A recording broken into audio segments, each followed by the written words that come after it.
Bio DAP 1350 આપે છે અને 200 રૂપિયાનું કામ નથી આપતી. એ ખેડૂતને ખબર નથી અને ઓલા બધા એમ કહે છે કે લઈ જાવ તમને કામ લાગશે. અને પહેલાં આવડી મોટી લાઈન કરીને 1000 રૂપિયાની મગફળીમાં ખેડૂતને 800 રૂપિયાનો તો ખર્ચ થઈ જાય છે. હવે વાહે બહુ હાટું એને લાઈન લગાડી છે તો આ 50 રૂપિયા તો વાહનવાળો ભાડું લઈ જાય છે. તમે જુઓ 1350ની ડીએપી એ પોહાય છે પણ અત્યારે ક્યાં મળે છે? 1500 દેતા ડીએપી નથી. વાહનવાળો અને ખેડૂત બે આખો દી સવારમાં સિટીમાં નીકળે કે ક્યાં ડીએપી મળે ક્યાં ડીએપી મળે, પણ એક ડીએપીના બદલે બીજી કેટલી કંપનીઓ પ્રોડક્ટ આવી છે જે ખેતરમાં કામ નથી લાગતી, પ્લસ ભાવ નથી મળતા.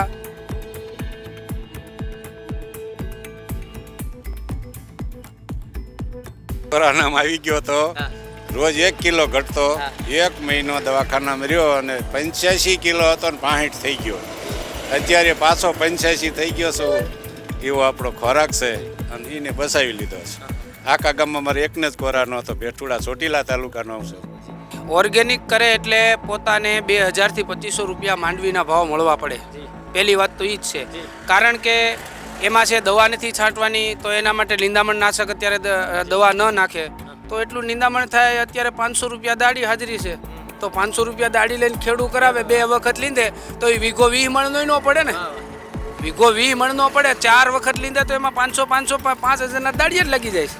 એને ઉપાડવાનો, એને હલર થ્રેસરથી માંડીને વાવણીથી માંડીને કાપણી સુધીના ખર્ચ અત્યારે એટલા બધા વધી ગયા છે કે કાયદેસરના ભાવ જો ખેડૂતને ન આપે તો એક દી ખેતી હાવ ધરાશાય થાય એવી છે. અન્નદાતા ખેડૂતની આજે વાતો કરવી છે. ખેડૂતે પોતે પરસેવો પાડીને જે અનાજનું ઉત્પાદન કર્યું છે અને એને જે કેટલો ભાવ મળે છે કે કેમ. આજે આવ્યો છું જસદણ માર્કેટિંગ યાર્ડના મુખ્ય રોડ ઉપર છું અને આ લાઈન પર તમે જોઈ શકો છો ઘણી બધી માંડવી મગફળી ભરાવવા માટે જે ખેડૂતો પોતે આવી રહ્યા છે અહીંયા. તો વાત કરશું ડાયરેક્ટ ખેડૂતો સાથે. દાદા શું નામ છે તમારું? દેવસીભાઈ. દેવસીભાઈ, ગામ કયું? ભેઠુડા.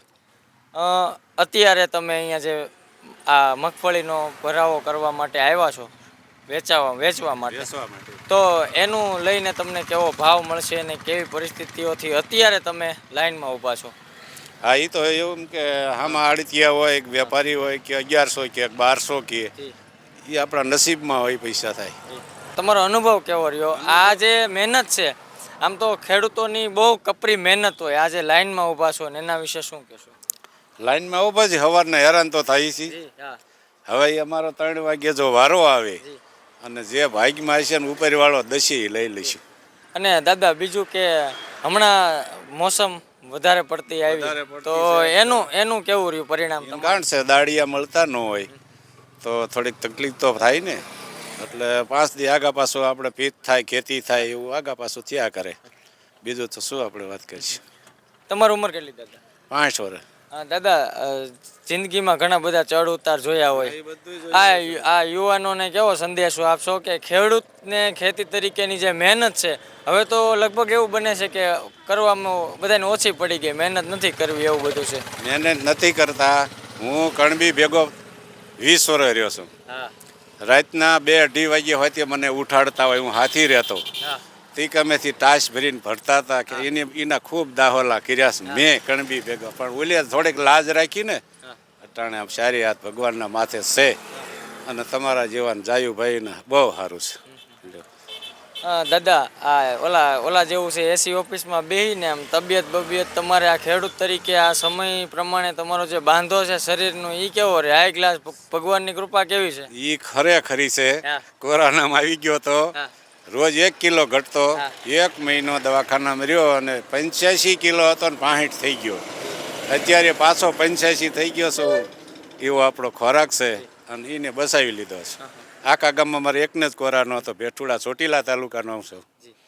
દાદા, આ બદલાતા સમય તમે જોયા હોય, જે પહેલાના સમયમાં જે ખોરાક છે ને અત્યારના સમયના ખોરાક છે, ફેર આવે સાહેબ, ફેર આવે. પહેલા જો ભેંસ્યું હતું, ડેરીયું નહોતું, દહીં ખાતા, ઘી ખાતા, દૂધ. અત્યારે ડેરીમાં ફેટ ઉલ્યા થાય અને ખાવાનું ઓછું થાય, એટલે ખાવાનું બદલી જાય એટલે શરીરને નુકસાની તો થાય જ.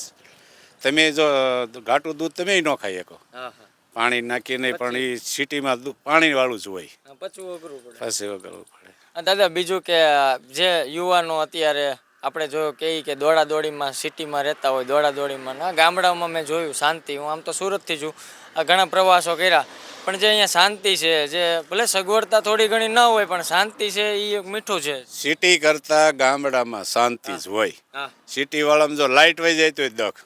અમારે તો ભગવાનનો પવન હાલ્યો જ આવતો હોય, પંખા હે મોટા ભરીજમાં આવતો હોય. કોઈ જાતની ચિંતા આપણે છે નહીં. સિટી વાળાને જે હોય ઈ. અને દાદા બીજું કે અત્યારે પહેલાના સમયમાં જે એક ઓછા પૈસામાં જે ઘણું બધું કામ પ્રસંગો પતી જતા હતા જ નહીં ને, પૈસા જ નહોતા. હા 2 રૂપિયા કરવા હોય તો વાર લાગશે ને. અટાણે 5 લાખ કરવા હોય તો તમારે જો બે ભેગા થાય એટલે કે હાલ ભાઈ 10 લાખ લઈ જજે, છોકરાના લગ્નમાં 5 લાખ લઈ જજે. અત્યારે થાય, પેલા કાંઈ હતું જ નહીં. અને દાદા મોંઘવારી હાવ પેલા મોંઘવારી તો જોરદાર ને. જો અત્યારે ખેડૂતને ઠેલી લેવા જાવ, પેલા 60 રૂપિયાની યુરિયાની ઠેલી આવતી, અત્યારે 300 રૂપિયા. હા ઓલી 200 ની આવતી, એના 1400 રૂપિયા ભાવ. ખેડૂત શું વધવાનું કયો જઈ? મળતી નથી પહેલા તો. હા.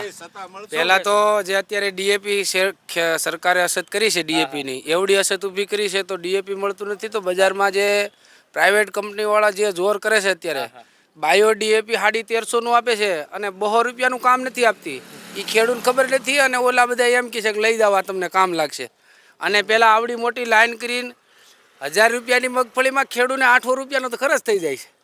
હવે વાહે બહુ હાટો એને લાઈન લગાડી છે તો આ 50 રૂપિયા તો વાહનવાળો ભાડું લઈ જાય છે. તમે જુઓ 1350 ડીએપી એ પોહાય છે, પણ અત્યારે ક્યાં મળે છે? 1500 દેતા ડીએપી નથી. વાહનવાળો અને ખેડૂત બે આખો દી સવારમાં સિટીમાં નીકળે કે ક્યાં ડીએપી મળે, ક્યાં ડીએપી મળે. પણ એક ડીએપીના બદલે બીજી કેટલી કંપનીઓ પ્રોડક્ટ આવી છે જે ખેતરમાં કામ નથી લાગતી, પ્લસ ભાવ નથી મળતા. અને જ્યાં આ બધું અત્યારે ખેડૂતને જરૂર છે એટલે ભાવ નહીં આપે. જ્યારે સીસીઆઈ ખુલશે ત્યારે પોતાનો માલ પધરાવશે. ખેડૂત પાસે તો ત્યારે માલ નથી, કારણ કે અત્યારે મારી પાસે હું કેમ કહી કે ભાઈ આપણે જીરું વાવવું છે તો ભાગ્યા પાસે પૈસા નથી, મારી પાસે પૈસા નથી. અત્યારે માલ વેચવા લાઈનમાં ઊભો છે. હવે એ પૈસા મેળવે તો એનું માંડ આગલું વાવેતર થાય. સીસીઆઈ ચાલુ થાય એટલે વેપારીના માલ હોય, ખેડૂતના પાસે તો માલ નથી હોતો. એટલે આમ જોઈએ તો ખેડૂત જો હિસાબ કરે તો વધે, કાંઈ ન વધે કાંઈ. અત્યારે જે આ ભાવ રાવની દુનિયામાં એમ કહે છે કે માંડવીના 1000 રૂપિયા 1200 રૂપિયા ભાવ, એટલે ઘણાય પણ તમે જોવો એની પડતર કેટલામાં પડે છે. અને દરેક વખતે દરેક ખેડૂતને કાંઈ ઉતારો આવતો હોય એવું થોડું બને. અને બીજું કે શું નામ તમારું? મારું નામ ગીગાભાઈ ગઢવી છે, ગામ ઢોકળવા, ચોટીલા તાલુકો. ગીગાભાઈ આમ જોઈએ તો આપણે બધા એવું કે સિટીમાં અમારે એવો મોહ કે ઓર્ગેનિક ખોરાક આ તે, હવે ઓર્ગેનિક ખરું તો ખેડૂતને પોહાય ખરું? ન પોહાય. ઓર્ગેનિક કરે એટલે પોતાને 2000 થી 2500 રૂપિયા માંડવીના ભાવ મળવા પડે. પહેલી વાત તો એ જ છે, કારણ કે એમાં છે દવા નથી છાંટવાની, તો એના માટે નિંદામણ નાશક અત્યારે દવા ન નાખે તો એટલું નિંદામણ થાય. અત્યારે 500 રૂપિયા દાડી હાજરી છે, તો 500 રૂપિયા દાડી લઈને ખેડૂત કરાવે, 2 વખત લીધે તો એ વીઘો 20 મણનો ન પડે ને. વીઘો 20 મણનો પડે, 4 વખત લીધે તો એમાં 500 5000ના દાડીએ જ લગી જાય છે. એને ઉપાડવાનો, એને હલર થ્રેસરથી માંડીને વાવણીથી માંડીને કાપણી સુધીના ખર્ચ અત્યારે એટલા બધા વધી ગયા છે કે કાયદેસરના ભાવ જો ખેડૂતને ન આપે તો એક દી ખેતી હાવ ધરાશાય થાય એવી છે. તમે જુઓ નાનો એવડો છોકરો હોય તો કે હાલો આપણે સિટીમાં જઈએ, 500 સિટીમાં 200 રૂપિયાની હાજરી પોહાય છે. ખેતી કરવી એટલે નથી પોહાતી કે ખેતી હવે મોંઘી થઈ ગઈ છે, વાહનો મોંઘા થઈ ગયા છે, ખેડૂતને ભાડા પટ્ટે બધી વસ્તુ લેવાની થાય છે. પોતે એટલો બધો ટ્રેક્ટર લેવા જાવ તો 5 થી 10 લાખ રૂપિયા હોય તો એ ક્યાંથી લઈ શકે.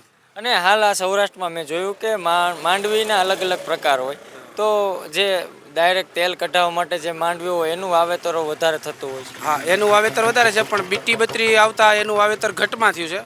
અને બીટી બત્રીનું જે તેલ છે એ થોડુંક માણસના સ્વાસ્થ્ય માટે બી હાનિકારક છે. પણ જો બીટી બત્રી ન આવે તો એટલું ઉત્પાદન ન આવે. 20 નંબરનું 5 મણ કે 6 મણ ઉત્પાદન આવે તો ખેડૂત કોઈ ફાર્મે ખેતર રાખ્યું હોય તો 5000 કે 6000 તો એની ફાર્મ હોય ભલા. તો શું એની મહેનત કરીને બીજાને દેવું તો ન પરવડે ને. એટલા માટે અત્યારે જે હાઇબ્રિડ બિયારણો આવ્યા છે એના લીધે માણસના સ્વાસ્થ્યને ઘણું નુકસાની જાય છે.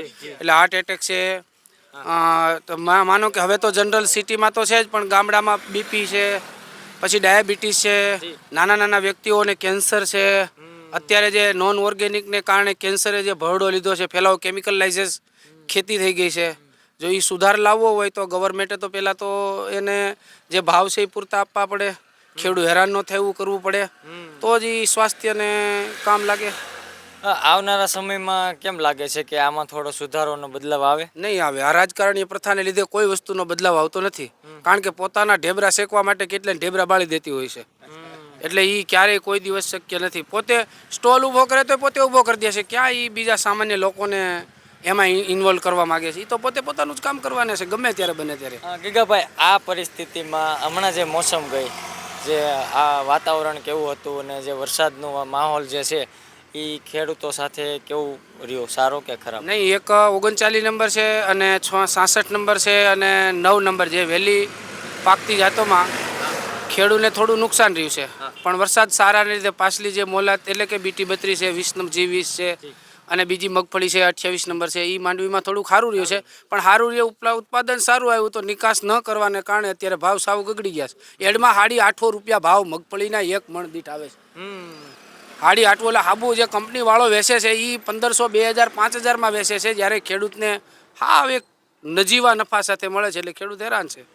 એથી હેરાન તો કે આ APMCઓ જ્યાં જ્યાં ખુલે છે ન્યાયની વ્યવસ્થાને કારણે ખેડૂત હેરાન છે. તો એનામાં સુધાર લાવવો બહુ હિતાવહ કહેવાય એમ. જી, અહીં જસદણ પંથકના ઘણા બધા ખેડૂતો, 2 થી વધારે ખેડૂતો સાથે આપણે વાત કરી અને પોતાની જે વ્યથાનું વર્ણન કર્યું, ખેડૂતોની પરિસ્થિતિ પોતે બતાવી, મોસમ કેવી હતી, હાલ જે માંડવી અંદર જઈ રહી છે માર્કેટ યાર્ડમાં, તેના વિશે ઘણી બધી વાતો કરી. ફરીવાર કોઈ નવા એપિસોડ સાથે મળતા રહીશું. નમસ્કાર.